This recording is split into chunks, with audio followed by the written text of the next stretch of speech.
Hello everyone, my name is Susan, but you can call me Dreamsy. Nice to be with you today.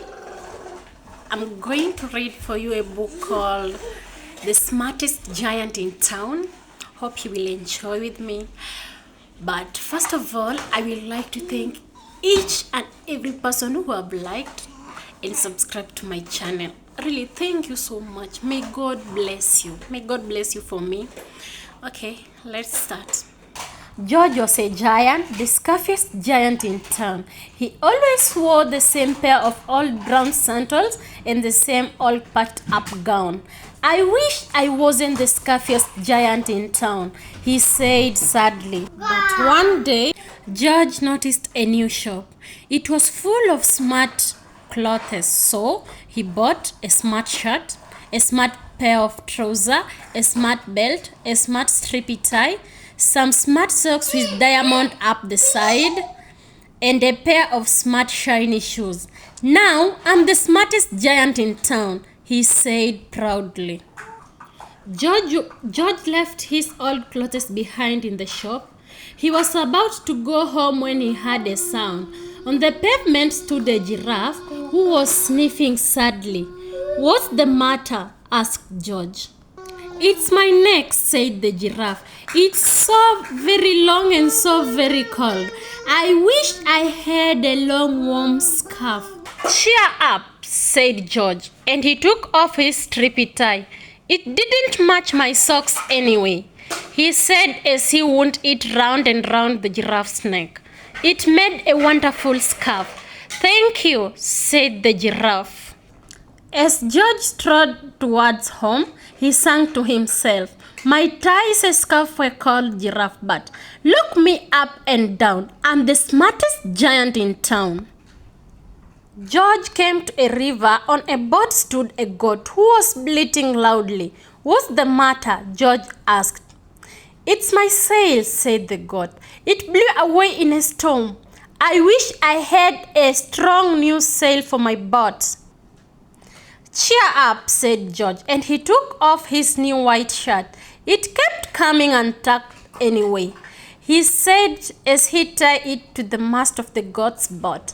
"It made a magnificent sail." "Thank you," said the goat. George strode on, singing to himself, "My tie is a scarf for a cold giraffe. My shirt on a boat is a sail for a boat. But look me up and down. I'm the smartest giant in town." George came to a tiny ruined house. Beside the house stood a white mouse with lots of baby mice. They were all squeaking. "What's the matter?" "It's our house," squeaked the mother mouse. "It burned down and now we have nowhere to live. I wish we had a nice new house." "Cheer up," said George, and he took off one of his shiny shoes. "It was giving me blisters anyway," he said as the mouse and her babies scrambled inside. The shoe made a perfect home for them. "Thank you," they squeaked.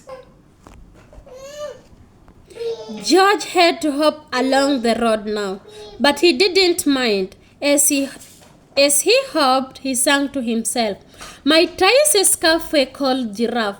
My shirt on a boat is a sail for a goat. My shoes is a house for a little white mouse. But look me up and down. I'm the smartest giant in town." George came to a campsite. Beside the tent stood a fox who was crying. "What's the matter?" asked George. "It's my sleeping bag," said the fox. "I dropped it in a puddle. I wish I had a warm, dry sleeping bag." "Cheer up," said George, and he took off one of his socks with diamond up the side. "It was tickling my toes anyway," he said as the fox snuggled into it. "It made a very fine sleeping bag." "Thank you," said the fox. George hopped on, singing to himself, "My tie is a scarf for a cold giraffe. My shirt on a boat is a sail for a goat. My shoes is a house for a little white mouse. One of my socks is a bed for a fox. But look me up and down. I'm the smartest giant in town." George came to a big squelchy bog. Beside the bog stood a dog who was howling. "What's the matter?" asked George. It's this bog," said the dog. "I need to get across, but I keep getting stuck in the mud. I wish there was a safe dry path." "Cheer up," said George, and he took off his smart belt. "It was squishing my tummy anyway," he said as he laid it down over the bog. "It made an excellent path." "Thank you," said the dog. The wind started to blow, but George didn't mind. He hopped on, singing to